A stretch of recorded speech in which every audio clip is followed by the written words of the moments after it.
के पैर धुल कर अगर आप पी रहे हो तो स्वर्ग में तुम्हारे पुरखा पानी पा रहे हैं, और पैर धुलने के बाद अगर वो पानी आपने कहीं फेंक दिया है तो आपके पुरखा वहाँ प्यासे मर जाएंगे। आप भी जब मरोगे तो ब्राह्मण का श्राप लगेगा, तुम पानी के बगैर वहाँ नरक में भी तड़पोगे। में उसका भी पाखंड से विरोध किया ललई सिंह यादव ने कि जिंदा पे तरस गए कौरी कौरा, मरे पे लगा दिए चौरी चौरा। तेरे विरोध करके चलना बहुत कठिन है। भयंकर 120 किलोमीटर की आंधी आ रही हो, उल्टा चलना विपरीत इतनी ताकत लगती है। तो ललई सिंह जी ने, लेकिन ललई सिंह यादव ने जो फिर रामायण का विरोध किया, पाखंड का विरोध किया, इनके व्यक्तित्व ने कहीं पाखंड नहीं स्वीकारा होगा।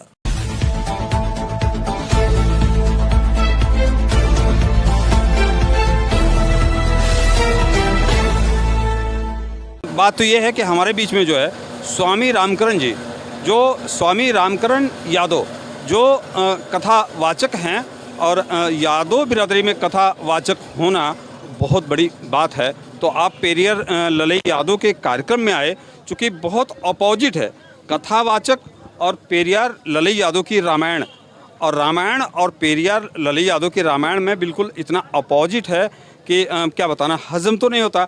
लेकिन आपसे ही जानकारी लेते हैं कि कैसे जो है अच्छा, आप क्या कहना चाहेंगे पेरियार ललई यादव के रामायण के बारे में, और जो मौजूदा तुलसीदास रचित रामायण है, उससे पहले भी कैमरा उस पर नहीं जाएंगे, तुलसीदास रचित रामायण और पेरियार यादव की रामायण, और जो आज का कार्यक्रम है। मैंने कई सवाल लगातार कर दिए आपसे, क्योंकि मैं जानता हूं कि अब मैं लगातार सवालों की बौछार भी लगा दूंगा तो आप सारे सवालों का मेरे जवाब देंगे, इसलिए मैंने इतने सवाल किया आपसे। तुलसीदास का अपना दर्द था, उनको रूढ़वादिता का दर्द था, और जो नितल वर्ग की कौमें थी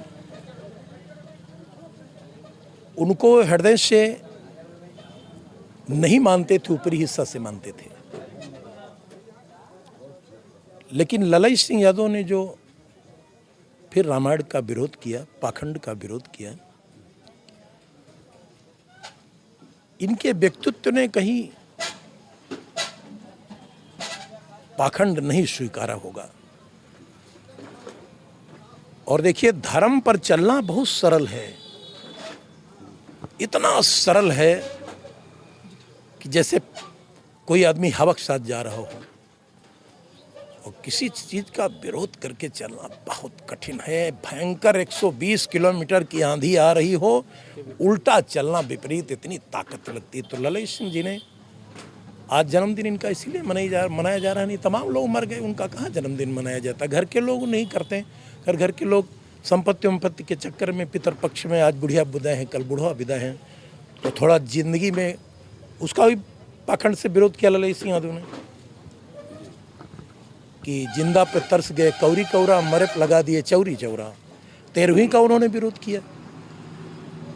भाई, तुलसीदास और ललई सिंह में केवल अंतर इतना था, तुलसीदास जी के जो काव्य हैं तो उन्होंने समाज में सब संचालन किया, तो ये किया कि किसी ब्राह्मण के पैर धुल कर अगर आप पी रहे हो तो स्वर्ग में तुम्हारे पुरखा पानी पा रहे हैं,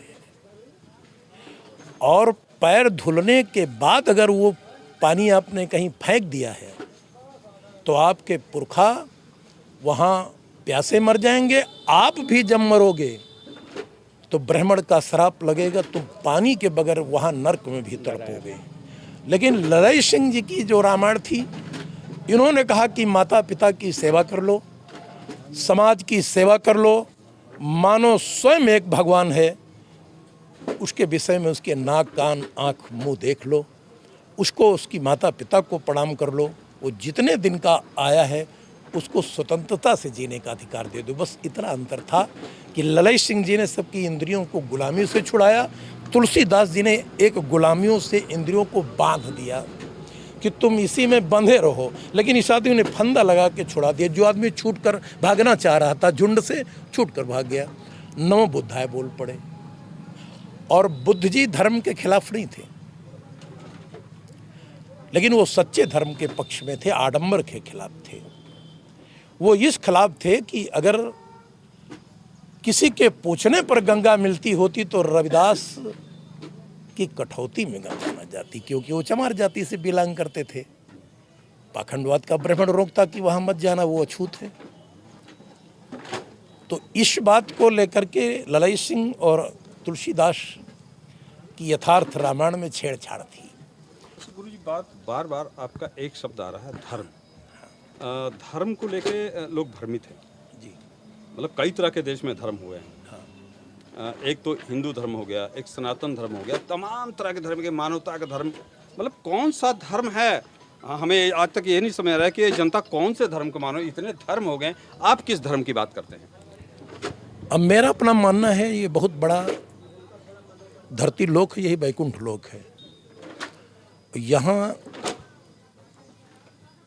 जो अपनी इच्छा से, जो अपनी इंद्रियों के विचारों से जिधर मुड़ पड़ा, उसको भगवान उस रूप में मेरा अंदाज दिखते हैं। और किसी के वरदान वरदान से भगवान नहीं दिखते भाई, क्योंकि मैं एक जागता उदाहरण हूँ। 1995 में हम भागवत करने निकले तो हमारे खिलाफ कई जगह हवन होने लगे कि रामकरण यादव मर जाए स्वाहा, और हमको लगे कि डीएपी खाद डाल रहे हैं।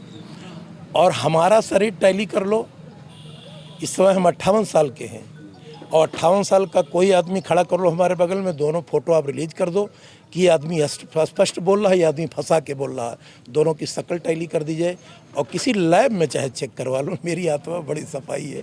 हम कुछ ये नहीं डरते हैं कि अकेला मनुष्य जन्म लेता है, अकेले दुर्गम कठिनाइयों को देखेगा, अकेले मरेगा, अकेले आया है, जब जन्मा है तो पक्का मरेगा। कुछ बातें हैं, तुलसी की कुछ बातें अच्छी लगी, कुछ बातें नहीं अच्छी लगी। इसी तरह ललाई सिंह यादव पेरियार की कुछ बातें अच्छी लगी, कुछ बातें लोगों को नहीं अच्छी लगी। लेकिन एक मेडिकल स्टोर है, जिसके सर में दर्द है उसने अपना पैरासीटामॉल ले लिया, जिसके पेट में दर्द है तो पेट की दर्द की दवा ले लिया, और किसी के फ्रैक्चर हो गया तो उसने दवा ली। ये धर्म एक मेडिकल स्टोर है, अपने अपने हिसाब से लोग दवाइयाँ ले रहे हैं। और मुझको लग रहा कि जैसे दवाई फायदा करती है, धर्म अपना आत्मविश्वास है, उसी में आदमी, जो लोग बौद्ध हो गए उनको बौद्ध से सुख है। भाई हमने कहा कि ये चमार नीच जाति का, इसके घर हम ब्याह नहीं करने जाएंगे। ब्राह्मण ने कहा हम नहीं जाएंगे, कुछ यादव मेरे इधर ब्याह हुआ कराते, उन लोगों ने भी कहा कि हम नहीं जाएंगे। तो मैंने कहा चलो मेरी भी बिरादरी में दिक्कत है। तो उन लोगों ने कहा जब न यादव आएगा न पंडित आएगा, तो सीधे उन्होंने अम्बेडकर को पोस्टर लगा के नमो बुद्धाय लिख दिया। वो हमको लगते ज़्यादा सुखी है, और हम लोग ग्रहों के चक्कर में पड़े हैं और दिन रात दुखी हैं। तो ऐसा है, अपने अपने मानने का तरीका, धर्म सबका अच्छा है। तो दोस्तों, मैंने सवाल तो फिलहाल बड़े ही अटपटे कुछ किए थे, लेकिन स्वामी जी अटक नहीं रहे। फिलहाल समय लंबा हो रहा, कार्यक्रम भी काफ़ी देर चल रहा। लास्ट में मैंने इंटरव्यू मुझे पहले ही ले लेना चाहिए था, लोग यहाँ खड़े हैं, भोजन की व्यवस्था भी है वहाँ पे। आप लोग फिलहाल स्वामी रामकरण जी से मैं आपके फिर कोई फ्री टाइम में, चूँकि पसीना तो मेरा देख ही रहे होंगे आप कैमरे पे किस तरह से पसीना आ रहा है, स्वामी जी को पसीना नहीं आ रहा, चूँकि खूब बादाम और खूब जो है खाए हैं। चूँकि एज की इन्होंने जब बात की तो एज तो सेम है, 58 आपकी, 58 मेरी है, लेकिन भाई आप जैसा नहीं। फिलहाल आप लोगों का कमेंट क्या है? देखिए, आपने धर्म के बारे में भी बताया, पाखंड के बारे में भी बताया, और बड़ी ही सफाई और बड़ी शालीनता के साथ बताया। इस तरह से कि मंच पे मैं सुन रहा था, वही बात मंच पे लोग कह रहे थे, तो लोग ऐसा लग रहा था कि अभी कोई ब्राह्मण खड़ा होगा तो एकदम से अटैक हो जाएगा, झगड़ा हो जाएगा। लेकिन स्वामी जी ने इतनी शालीनता से, चूँकि कथावाचक हैं और ऐसे शब्द शायद मैं भी नहीं पिरो पाता। फिलहाल आपका राय क्या है, आपका कमेंट क्या है? कमेंट के रूप में जरूर बताइएगा। आप देख रहे हैं भारत दैनिक दर्शन, मैं विक्रम सिंह।